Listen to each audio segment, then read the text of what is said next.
Bueno, muy buenas tardes a todos y bienvenidos al webinar Arquitecturas de Transporte Óptico para el crecimiento sostenido del tráfico IP en ISPs. Mi nombre es Sara y hoy estaré acompañándolos como presentadora y moderadora de esta sesión, un espacio generado e impulsado por Andina Link para dar una introducción que daremos más detallado en el evento de Andina Link. El crecimiento sostenido del tráfico IP plantea grandes retos para los ISPs y operadores, especialmente en términos de escalabilidad, eficiencia y diseño de red. Por eso, hoy queremos compartir fundamentos y mejores prácticas sobre arquitecturas de transporte óptico modernas. Para esta sesión contamos con Hernán Yepes, director de ventas internacionales de Pactec. Hernán es ingeniero electrónico y magíster en ingeniería de telecomunicaciones de la Universidad de Antioquia y cuenta con más de 14 años de experiencia en el diseño, venta, implementación y operación de redes de transporte en las principales compañías del sector de telecomunicaciones en Latinoamérica. En esta charla, Hernán nos hablará sobre el rol estratégico de la tecnología DWDM en la evolución de redes de alta capacidad y su impacto en el crecimiento sostenible del tráfico IP. Les recordamos que pueden dejar sus preguntas en el chat durante la presentación. Al final daremos un espacio para abordarlas. Hernán, muchas gracias por acompañarnos y te cedo la palabra. Muchas gracias, Sara. Gracias a todos los participantes. ¿Pueden, por favor, confirmar si me escuchan, Sara? Sí. Bueno, entonces, el día de hoy vamos a hablar sobre arquitecturas de transporte óptico para el crecimiento sostenido del tráfico IP en proveedores de Internet. Entonces, este webinar se presenta como un preámbulo, como una introducción a las charlas que van a ser impartidas en el evento Andina Link Smart Cities Expo en el mes de marzo en Cartagena. En este evento vamos a tener tanto por primera vez la certificación de la Fiber Broadband Association en redes de transporte, impartida por Pactec, y también vamos a tener dos charlas, una un poco más enfocada en tecnología de WDM y otra donde se va a hablar un poco más sobre protocolos de ruteo. Al final de la presentación les doy más detalles. Entonces, de nuevo, muchísimas gracias a todos por su tiempo y vamos a iniciar. Si en algún momento tienen alguna pregunta, la pueden realizar por el chat. Sara, con mucho gusto, si hay alguna pregunta relevante, me interrumpes y la respondemos en el momento. Y también al final de la prueba las preguntas y para interactuar. Entonces, la agenda, vamos a hablar un poco sobre cómo fluye el tráfico en mi red. Entonces, vamos a pararnos desde la interconexión del Internet Service Provider. ¿Cuál es el esquema tradicional de interconexión de un ISP hacia la red? Iniciando con una conexión IP Transit de un carrier de carriers, por ejemplo. Y cómo vamos migrando hacia una arquitectura más distribuida entre IP Transit, capacidad o transporte, redes de contenido y todas las implicaciones del costo de interconexión. Y eso al final, cómo va a hacer que el ISP escale o se limite en su crecimiento a medida pues, que genera ciertos hitos comerciales. Vamos a hablar de los factores diferenciadores de un ISP a nivel de mercado y a nivel de calidad de red. Y luego, brevemente, vamos a hablar de la tecnología DWDM y cómo esta, desde arquitecturas muy simples, puede ayudar a la implementación o a la diferenciación del tráfico IP en la red, y esto impacta en gran medida en la escalabilidad y en la eficiencia en costos del proveedor de Internet en general. Entonces, bueno, empecemos con la primera parte. Un proveedor de Internet que se encuentre, por ejemplo, en una población remota, una población a unos 100, 200 kilómetros de una ciudad principal, va a tener pocas conexiones para interconexión, ¿sí? Va a tener pocos carriers que lleguen a ese pueblo o a ese municipio, a esa población. Entonces, al final, el ISP debe adquirir una conexión de IP Transit con determinado tráfico de una compañía tipo carrier, ¿sí? La compañía tipo carrier, a su vez, se interconecta con un carrier de nivel 1, pero los carriers tienen esquemas de redes de contenido que les permiten entre el 70 y el 80% de todo el tráfico generado tenerlo en redes locales, como redes de contenido, que son servidores de las principales OTTs dentro de los nodos del carrier distribuidos a nivel regional, como por ejemplo interconexión de puntos de intercambio de tráfico o con conexiones de peering en data center con las diferentes OTTs. Entonces, el carrier tener esquemas de contenido, redes de contenido muy bien desarrolladas y todo un esquema de interconexión del aproximadamente el 70 al 80% del tráfico que se le vende al ISP final se queda en la red de contenido y solamente el 30 tiene que salir hacia internet, pues ya que el carrier está pues teniendo una eficiencia importante. Ahora hagamos un caso pues de cuál sería un costo. Si el costo por mega que el carrier le traslada al ISP en una población remota está del orden de $1.5 por mega, para una conexión de 10 gigabits por segundo, la factura mensual que el ISP le debe pagar al carrier es alrededor de $15.000. Si llevamos esto a costo anual, va a ser alrededor de $180.000 que el ISP con 10 gigas de capacidad, que ya es un valor importante, va a tener que pagarle a su carrier. Ahora, ¿cuál es el primer paso en la evolución del ISP para tener costos de interconexión más eficientes? Y ustedes se preguntarán, ¿por qué hago tanto énfasis en los costos de interconexión? Porque a medida que el carrier o que el ISP crece, al final, para crecer es porque o está atendiendo un mercado de B2C, un mercado masivo, un mercado de FTTH, y aumenta muchísimo su huella, donde el ARPU va a estar limitado por el mercado, porque al final los usuarios finales no van a querer pagar más de cierto monto que les impone el mercado, pero realmente, entonces, hacia abajo, el ARPU y la facturación no es lineal entre número de usuarios, porque en el tiempo siempre el usuario final va a requerir más capacidad por el mismo dinero. Entonces, los costos por mega hacia los clientes finales van cayendo, pero los costos de interconexión hacia un carrier teniendo una estructura solo de IP Transit sí son lineales.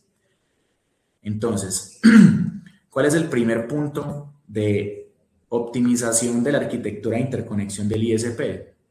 Ok, si tenemos diferentes poblaciones o tenemos presencia y redes FTTH o redes de acceso en general en diferentes sitios, invertir en una conexión hacia una ciudad principal va a permitir no solamente tener mayor diversidad de carriers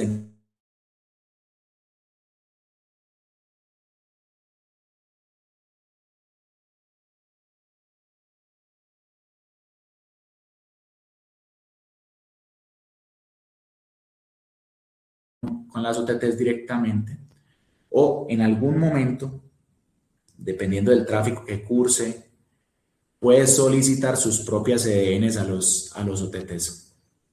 Entonces, de esta manera, solamente con tener un cambio en la forma como se interconecta, de no solo comprar IP Transit en todas las poblaciones, sino llevar toda su capacidad o centralizar la capacidad de su red hacia una ciudad principal, puede tirar a la mitad o incluso más el costo por mega al tener mayor oferta.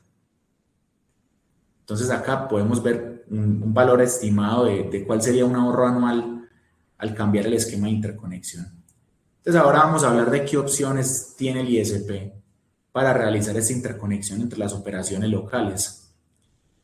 Estas operaciones se pueden dar por medio de transporte, entonces ya no es comprarle más IP Transit, más salida IP a internet al carrier, sino negociar costos solo de interconexión entre poblaciones, costos de capacidad o costos de transporte, donde aquí va a bajar en gran medida, puede bajar un 50% más el costo por mega. Otra opción que tiene el ISP es tender su propia fibra oscura. sea por medio de construcción, sea por medio de intercambio o sea por medio de un IRU.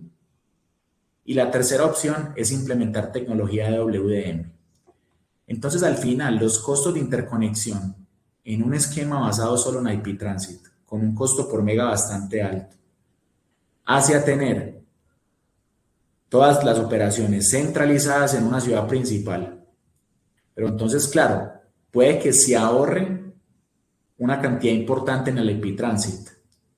¿Por qué? Porque no solamente van a tener acceso a mayor diversidad de carriers, sino que al tener las redes locales, sea por un punto, conexión a un IXP, o sea por un peering, ya de las 10 gigas que consume mi red, en IP Transit solamente voy a necesitar 3, 4 gigas. Entonces ahí los costos de interconexión caen. También este tipo de esquemas permiten, al tener la red de contenido local, entonces, ¿qué pasa si la conexión hacia mi red de contenido cae, hacia mi XP cae? Entonces, al tener diferentes carriers por medio de BGP y de router de borde, se puede tener IP Transit para su salida a Internet y se puede tener un contrato, por ejemplo, de burst o algún modelo donde solamente se cobre por uso con un segundo carrier que les permita mitigar la caída de una conexión local. ¿Okay? Ahora, este esquema también permite optimizar la latencia hacia mis clientes finales. Entonces, esto va a mejorar en gran medida la experiencia del cliente final. Pero claro, a nivel de costos, ya no es solamente pagar el IP Transit al carrier, ya es pagar el IP Transit en gran medida, pero que sigue siendo un costo, pagar el transporte, pagar el puerto de interconexión al IXP. Normalmente los costos de interconexión al IXP no dependen de la capacidad, sino que dependen del puerto. Un puerto de 10 gigas vale tanto, un puerto de 40, un puerto de 100. Y si en algún momento el ISP tiene su propio direccionamiento, tiene su ASN, y ya tiene un tráfico llamativo para un Google, para un Meta, o para Akamai, o para un OTT, ya le permitiría tener otro tipo de acuerdos con los OTTs para tener redes de contenido locales. Ahora, ¿qué pasa con la escalabilidad de la red? Vamos a hacer aquí un zoom entre las diferentes opciones para realizar esta interconexión entre las poblaciones. Y lo preparé llevándolo a 3 escenarios. En un escenario 1, donde la interconexión es del orden de 10 gigas, que se puede hacer con módulos ópticos muy económicos, la distribución de los costos es el IP Transit, hay que pagarlo, también se debe por medio de un carrier o de otra empresa tener transporte entre las poblaciones y tenemos un costo asociado a la conexión del IXP. Cuando se escala, claro, el IP Transit va también a escalar de precio, pero no en la misma medida, porque recuerden que tenemos redes de contenido de alguna manera. La conexión al IXP se va a tener que mantener, pero si, por ejemplo, por la distancia, interfaces de 100 gigabits por segundo no permiten implementarse, por ejemplo, una red de más de 100 kilómetros o una red con fibra G655 o una red muy atenuada que no permita hacer la conexión por medio de interfaces grises de 100 gigas, aquí el ISP tiene que invertir en hilos de fibra adicionales para llevar múltiples interfaces de 10G y eso es un costo significativo. Ahora, en un escenario donde ya el tráfico sea igual o supere los 100 gigabits por segundo, tener DWDM permite dejar de invertir en los hilos de fibra adicionales. Y como el transporte se está realizando entre las poblaciones, se está realizando con equipos y con infraestructura local, el costo del transporte también se evita. Y normalmente cuando ya un ISP llega a niveles de 100 gigabits por segundo de transporte, también es llamativo para los ISPs, puede implementar esquemas de CDN o de peering locales y algunas veces en un momento del crecimiento ya la conexión al IXP se puede obviar. Entonces, ese es un camino o una etapa aquí lo que les quiero mostrar es cómo es la distribución de la inversión de un proveedor de Internet al momento del crecimiento con respecto a costos de interconexión. Luego, a final del webinar, en el último punto, les voy a mostrar en el momento en que el ISP llega aquí, eso también, ¿cómo le permite escalar a nivel comercial? ¿Cómo le permite ir al mercado como una compañía diferente? Bueno, luego de entender o de repasar cómo fluye el tráfico en la red y cuáles son los diferentes esquemas de interconexión a Internet para un ISP, vamos a hablar de los factores diferenciadores. ¿Qué hace un buen ISP? Y durante la pandemia aprendimos que las personas no buscan solamente el costo. La pandemia creo que fue algo que diferenció un ISP bueno de un ISP en evolución. Y las tres principales variables técnicas o los factores técnicos son la capacidad, qué tanto puede escalar la conexión de un ISP hacia sus clientes finales, qué tecnología estoy utilizando en el acceso, puede ser FTTH, puede ser una solución Ethernet activa como lo hacen algunos ISPs grandes, cómo impacta la disponibilidad. Realmente el ISP tiene un esquema redundante a todos los niveles. En acceso puede ser, pero en su red de distribución, en su red de core, cómo se está interconectando. Y uno de los factores importantes en el desempeño de una red o de una conexión a Internet es la latencia. Eso a su vez, ¿qué permite? Que el ISP tenga costos operativos más bajos, que está principalmente amarrado hacia su estrategia de interconexión. Si tiene costos operativos adecuados, al final va a poder ser más competitivo sin sacrificar rentabilidad.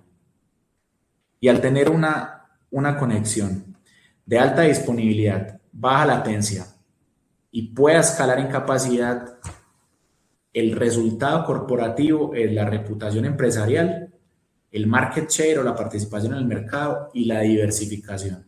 Entonces, en este punto, el ISP ya se aleja o no se aleja, pero otros mercados como B2B, segmento corporativo o hasta cierto punto también la venta de capacidades o de transporte a otros ISPs más pequeños es una consecuencia natural de un ISP que esté creciendo, como lo voy a mostrar al final del webinar. Entonces, vamos a hablar del camino de evolución tecnológica para un proveedor. Tenemos nuestra red de acceso, que no necesariamente tiene que ser GPON, puede ser, no sé, microondas, puede ser basada en Ethernet, bueno, hay diferentes modelos. Y tenemos la de redistribución del tráfico IP. Entonces, en la red de acceso tenemos distancias menores a 20 kilómetros. Las topologías que utilizamos normalmente son topologías en bus, topologías en estrella. La disponibilidad no es muy alta acá. A nivel de tasas tenemos interfaces PON o XG-PON, dependiendo pues de lo que utilicemos. O si utilizamos arquitecturas basadas en Ethernet, pues ahí es un poco diferente el esquema. Y el foco de estas arquitecturas es B2C y en algunos casos B2B. ¿Okay? Pero entonces, en el momento en que el ISP crece, empieza a realizar su interconexión por medio de IPv4, por medio de IPv6, se empieza a preocupar por otro tipo de cosas, como por ejemplo, cuál va a ser la forma como distribuye su direccionamiento IP, entonces cómo maneja el NAT. O sea, no es un tema solamente de cómo se interconecta, sino los procesos en el acceso, como el NAT, el DNS, cómo los maneja. Por lo tanto, uno de los principales puntos de mejora en la red de un ISP es la concentración de los procesos de acceso o de las tecnologías de acceso en un solo equipo. Entonces, claro, tenemos el MikroTik que nos hace todo, nos hace routing, nos levanta MPLS, nos hace NAT, pero vemos que cuando llegamos a un nivel de ocupación, el router se nos empieza a reiniciar. Claro, estamos cargando en un solo equipo la interconexión, el NAT y demás procesos de acceso. El primer llamado acá, recuerden que al final tenemos que tratar de llegar a tener capacidad, disponibilidad y latencia. Y en una red con un punto único o con un equipo solo en borde, es un punto único de falla que le pega directamente a la disponibilidad. ¿Okay? Ahora, ¿cómo más o cómo solucionamos este tema de tener un router de borde único? Por ejemplo, la implementación de router de borde con tecnología BGP que nos permita tener diferentes salidas a Internet. Entonces, esto es un punto importante. Puede que tengamos una arquitectura de acceso importante, pues bien estructurada, pero si dependemos solamente de un carrier, que ese carrier a su vez tiene una red de transporte nacional con kilómetros, miles de kilómetros de fibra, que con uno o dos cortes simultáneos va a dejar por fuera la red, eso también es un punto que se debe solucionar. Entonces, implementación de BGP, multi-homing, para tener diferentes salidas a Internet es un punto importante para lograr una red de alta disponibilidad. Pues aquí seguimos hablando de disponibilidad. Con respecto a la capacidad, pues ya en el acceso con tecnologías PON, XPON o Ethernet lo solucionamos. Pero la latencia, ¿cómo la estamos trabajando? ¿Cómo el ISP puede mejorar la latencia de su red? Como lo venía mencionando, por medio de esquemas o de CDN, que es realizar acuerdos con los OTTs para que implementen redes de contenido. En ese caso, la latencia está dada por, o sea, como el servidor va a estar local, la latencia va a ser casi inmediata porque la distancia en fibra, que a su vez la fibra es el principal factor de la latencia, del aumento de la latencia, va a estar el contenido local. Pero en un servidor no vas a poder tener todo el contenido que requiere un usuario. Entonces, ¿qué pasa si el contenido que requiere el usuario final no está en tu CDN localmente? Entonces se busca en el siguiente data center donde tengas interconexiones o acuerdos de peering con los OTTs. Ahí la distancia y la latencia va a depender de la distancia a la cual te estés conectando a ese data center. Por ejemplo, si es en Popayán hacia Cali, o si es en una población cercana a Bogotá, la latencia que introduzca la conexión hasta Bogotá. Y el último punto es la conexión al IXP, como PIT o como el NAP Colombia. El PIT o el IXP es un punto de intercambio de tráfico que él a su vez tiene acuerdos de interconexión y tiene redes de contenido con los diferentes OTTs. Entonces también puede ser un tema importante la evaluación de la conexión a un IXP para mejorar la latencia y al final mejorar la disponibilidad de su red, mejorar la calidad de servicio y aumentar la reputación corporativa. Ahora, ya hablamos de latencia, hablamos un poco de capacidad, ahora sigamos con el tema de disponibilidad. La implementación de tecnologías MPLS o Segment Routing en la red de agregación y de distribución y de tecnologías como DWDM para aumentar la capacidad de las redes troncales, que ya vamos a hablar mucho más en detalle sobre esto, es lo que permite que el ISP pueda crecer y pueda llegar a otro nivel corporativo, atender otro tipo de segmentos. Entonces, un ISP que presta un buen servicio atrás tiene arquitecturas de interconexión, arquitecturas que separan los procesos de acceso con los procesos de ruteo, topologías malladas o topologías anilladas que les permiten alta disponibilidad y protocolos a nivel de capa de red y a nivel de capa de transporte que les permiten escalar y proteger sus servicios de manera eficiente. Entonces hay un montón de trabajo, hay un montón de ingeniería atrás de un buen ISP. Ahora, vamos a terminar con qué es DWDM. Y al final la pregunta a responder aquí es, ¿DWDM es para mi ISP? ¿Estoy en el momento de adquirir tecnología DWDM? ¿Cómo la puedo implementar? Y si esto realmente va a ser un diferencial para mí. Entonces, DWDM, las siglas son multiplexación por división de longitud de onda densa. Dense Wavelength Division Multiplexing. Y es un concepto bastante simple. Si nosotros queremos pasar muchas señales o aumentar la cantidad de información que queremos pasar por una fibra óptica, vamos a utilizar una analogía. Estamos en un lugar, por ejemplo en un auditorio, y queremos evaluar cuáles son las estrategias de acceso múltiple que nos permiten comunicarnos a todos al tiempo sin interferir, ¿sí? Pues en este momento estamos utilizando acceso múltiple por división de tiempo. Yo hablo, ustedes escuchan. En el momento que alguien tenga una pregunta, yo escucho y ustedes hablan. Pero también en un auditorio se podría dar un escenario como una persona que hable muy grave y una persona que hable muy aguda. Si las dos hablan al tiempo, al final se le van a entender a las dos. Eso es acceso múltiple por división de frecuencia. O una persona que hable en inglés, otra persona que hable en español. Acceso múltiple por división de código. Entonces, WDM utiliza un acceso múltiple basado en frecuencia. Esto llevado pues, a altas frecuencias también se conoce como división de longitud de onda. Ustedes saben que la longitud de onda y la frecuencia son parámetros que son inversamente proporcionales con respecto a la velocidad de la luz y al índice de refracción del medio. Entonces, WDM, ¿qué hace? Algo muy sencillo. En una misma fibra puede transportar diferentes señales. ¿Cuál es la característica de esas señales? Que cada una debe estar en una frecuencia separada. ¿Listo? El WDM tiene múltiples transmisores, cada uno en una frecuencia o en una longitud de onda diferente. Luego pasa por un multiplexor óptico que las suma, las agrupa en un mismo par de hilos de fibra y debido a las pérdidas de inserción de los multiplexores y a las pérdidas de inserción de la fibra, se agregan amplificadores ópticos que permiten que esto se vaya a grandes distancias. Entonces, al otro lado en el receptor lo que vamos a tener son, en los diferentes puertos del multiplexor, las señales totalmente transparentes.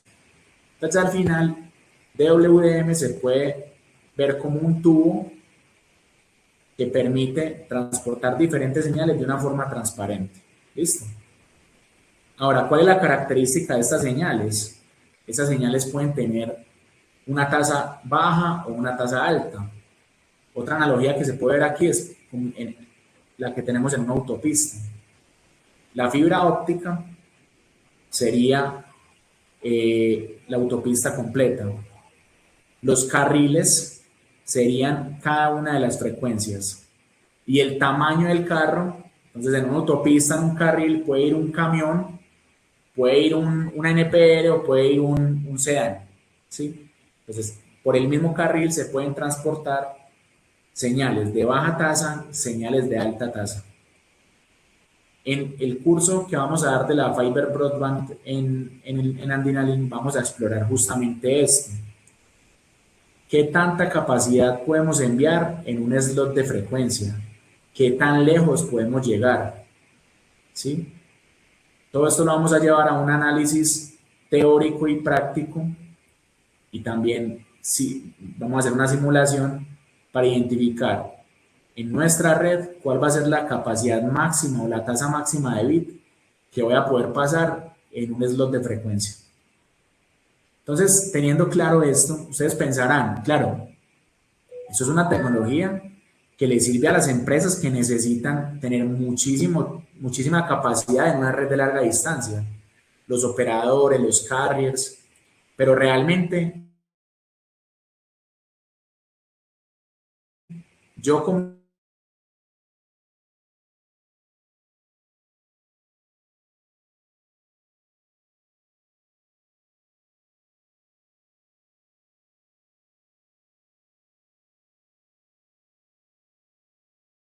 entre 1530 y 1565. Y el mensaje que les quiero dejar acá, el DWDM es regulado por la I2T en su recomendación G694.1. Dependiendo de la recomendación, se pueden pasar señales de 10 gigabits por segundo, se pueden pasar señales de mayor ancho espectral y se pueden pasar señales de forma dinámica para diferentes tasas, y esto por medio de filtrado. Entonces, si tenemos multiplexores o filtros de muchos canales, pero el espacio o el ancho espectral de cada uno de los canales es limitado, voy a poder pasar menos tasa de bit. Si tengo sobre la misma banda un filtrado menos selectivo que permita que cada canal tenga más frecuencia o más ancho espectral, la tasa que voy a poder pasar ahí es superior. Pero también existen sistemas de rejilla flexible que me permite cualquier cosa que yo quiera pasar, 10 gigas, 40, 100 800, 1.2 terabits por segundo, el sistema me lo va a recibir porque la agregación del tráfico no es basada en filtros, sino que básicamente se hace por medio de splitters ópticos. ¿Sí?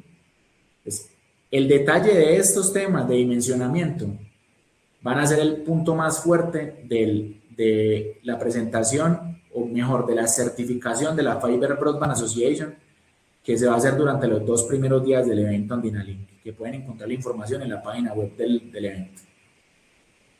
Entonces, vamos a responder la pregunta.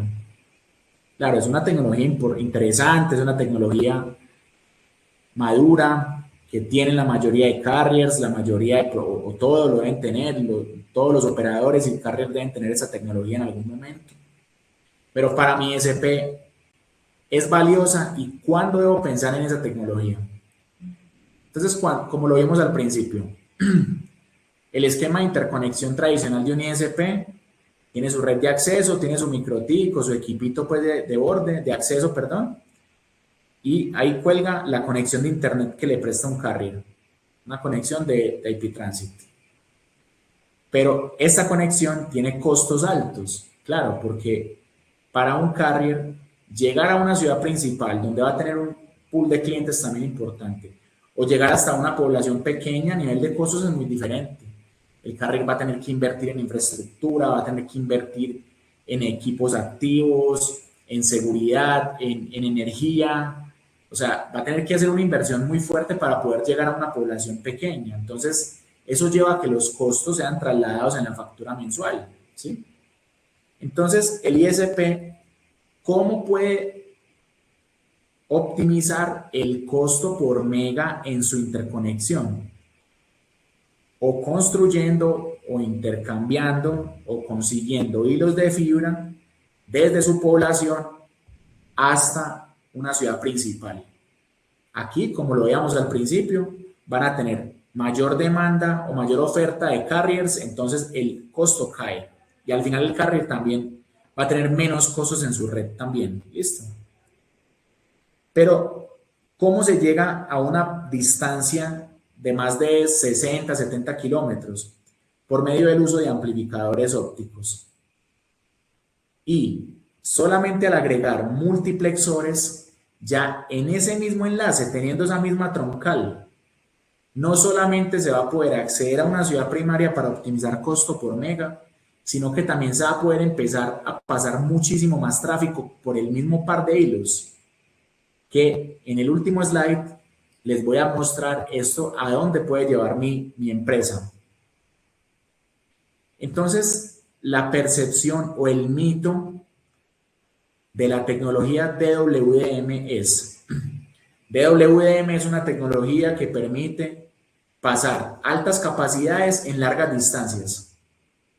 Y este mito o esta forma de ver la tecnología es la principal razón por la que no la adquieran los proveedores de Internet. Aquí les voy a presentar la verdadera razón y el verdadero uso de DWDM en una red de transporte. Cuando ya llevamos o cuando ya analizamos una topología real entre diferentes operaciones en un ISP que esté creciendo, un ISP tiene un pueblo, después otro y lo interconecta por fibra, después va al siguiente, ya se empieza a conocer en la región, entonces lo empiezan a pedir en los otros pueblos porque el servicio de los operadores tradicionales tiene puntos de mejora, ¿sí? Entonces, al final, esta es una topología más común de un ISP regional o de un ISP que esté en una zona. Entonces, ¿qué pasa si por algún motivo alguna empresa me pidió una conexión importante? Yo necesito aumentar la capacidad de este nodo únicamente. Debo invertir en routers, en capacidad hacia el carrier para este nodo, pero como yo tengo una red de fibra interconectando mis poblaciones y esta red está en capa 2 o en capa 3, es una red basada en switches, al final tengo que invertir en toda mi red, porque de nada me sirve aumentar solamente la capacidad de la región o del municipio, del pueblo, donde me pidieron el aumento de capacidad, si al presentarse un corte de fibra, esa capacidad se tiene que respaldar y el siguiente switch o el siguiente router del pueblo cercano no me soporta esa interfaz o no me soporta esa tasa. Al final va a haber una degradación importante de servicio. Entonces, cuando las redes de distribución son basadas en capa 2 o son basadas solamente en switches, se presenta este efecto. La red empieza a crecer en un nodo y se tiene que hacer inversión en todos los nodos. Entonces ya no es solamente cambiar un MikroTik, sino empezar a montar switches que te soporten 100 gigas y que te hablen MPLS y routing, capa 3, segment routing, un montón de cosas en toda mi red. Ya no es solamente pasar de interfaces de 10 a 100 en un equipo y aumentar obviamente los costos, la capacidad de IP transit del carrier, sino es también invertir en interfaces de alta capacidad para toda la red. Entonces, ¿qué hace WDM? WDM es la tecnología que permite separar y distribuir el tráfico de una manera más eficiente. Entonces les voy a mostrar cómo. Implementamos un multiplexor óptico y un par de amplificadores, que es una caja pequeña con un costo bajo, en un enlace de 50 a 100 kilómetros. Asignamos el primer color, la primera frecuencia, el primer puerto de 10 gigas a la interconexión entre mis routers. Y con esa interconexión, yo atiendo mis OLTs y salgo hacia el router de borde o hacia donde tenga la conexión con un carrier centralizado. ¿Qué pasa si necesito ampliar la capacidad más allá de 10 gigas? Pues monto un segundo módulo en una segunda frecuencia y lo envío sobre el mismo par de hilos, sin necesidad de tener infraestructura adicional de fibra. Entonces aquí sigo diciendo lo mismo, WDM como tecnología para aumentar la capacidad. Pero entonces, ¿qué pasa si yo quiero aumentar la capacidad en un nodo y este nodo de la izquierda es el sitio por donde salgo hacia el proveedor de internet? Puedo tener un solo puerto en una nueva frecuencia que en este nodo intermedio haga paso físico entre los multiplexores y de esa manera este router no tiene que procesar toda la información que va desde el nodo 3 hasta el nodo 1. Por lo tanto, puedo tener router de más capacidad en los sitios donde realmente la requiera y pueda tener routers o switches de menor capacidad en las poblaciones más pequeñas. Entonces, si tengo un aumento de capacidad en otro nodo a futuro, lo mismo. Solamente tengo que hacer la inversión en el nodo que al final me va a traer facturación, que la inversión en un equipo de más se va a pagar en el tiempo.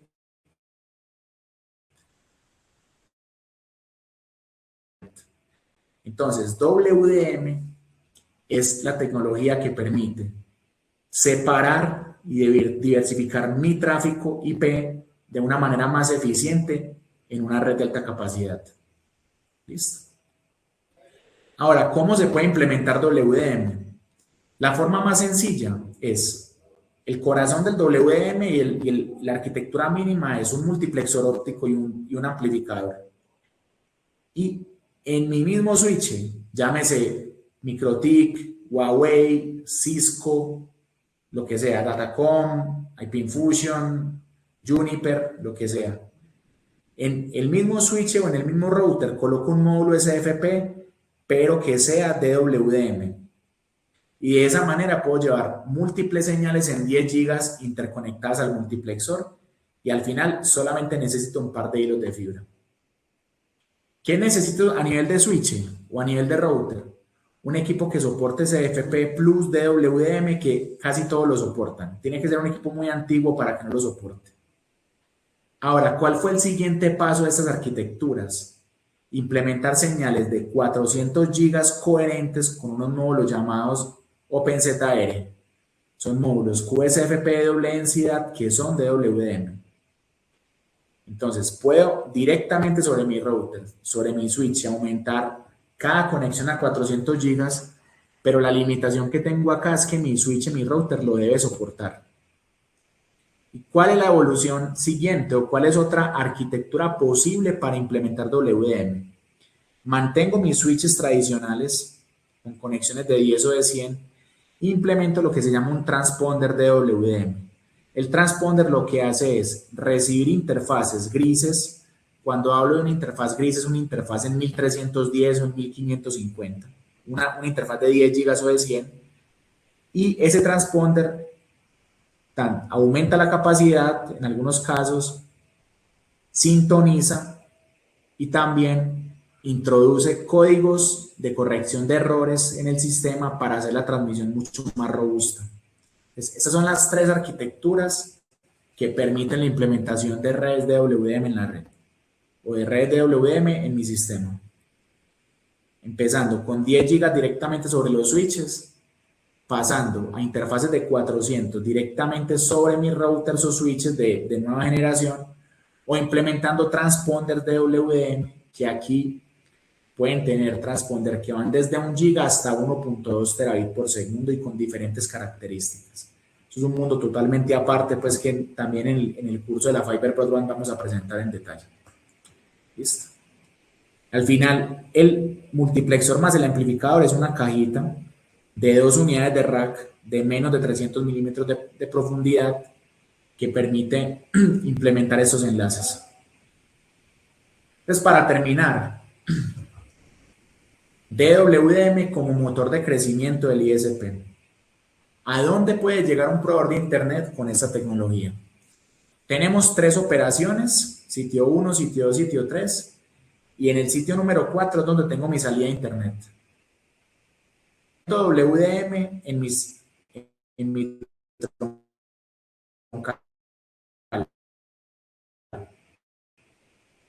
lo primero que tengo que hacer es llevar gente del sitio 1, sitio 2, sitio 3 de forma agregada hasta la salida a Internet. ¿Sí? ¿Cómo lo hago? Con una primera frecuencia, con un primer canal. Entonces, por ejemplo, entrego 10 gigas a mi OLT o a mi switch. Esas 10 gigas las llevo a un equipo WDM que me las transporta y me las baja en todas las operaciones, y al final el tráfico agregado lo saca por el sitio 4. Ah, ok, pero ¿será que yo puedo ir y ver o que está cerca? Efectivamente, otro ISP que sea grande, le podemos vender transporte y simplemente colocamos en otro equipo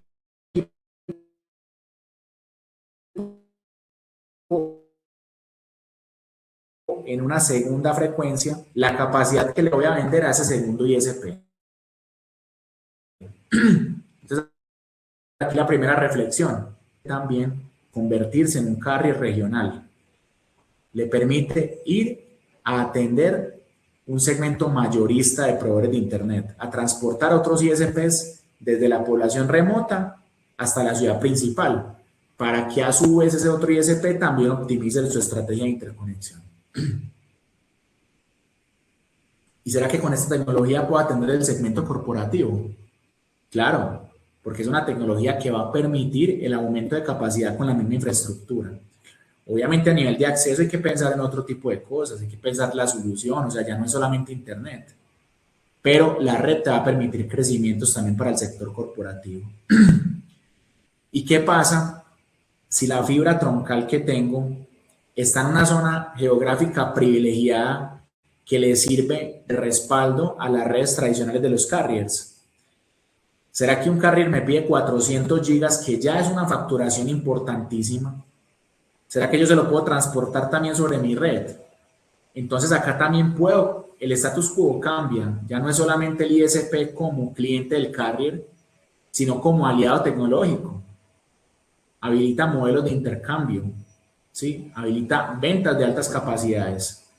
Entonces, con una tecnología WDM, ya no es pensar en aumentar los abonados de 10.000 a 15.000, es venderle altas capacidades a un carrier o a otro ISP. Listo. Y al final, ¿hasta dónde se puede llevar esto? Hasta venta de espectro. ¿Qué significa la venta de espectro? Que ya no se entrega en un puerto de Internet, sino que se abre un puerto del multiplexor para que llegue otra compañía, un carrier, un OTT, y monte sobre ese ancho espectral la capacidad que quiera. ¿Listo? Entonces, DWDM también es un motor de crecimiento del proveedor de Internet para convertirse en carrier regional. Partec. Nosotros somos el único proveedor en Latinoamérica que fabrica directamente soluciones de WDM. Nuestra fábrica está en Campinas, en el estado de Sao Paulo, en Brasil.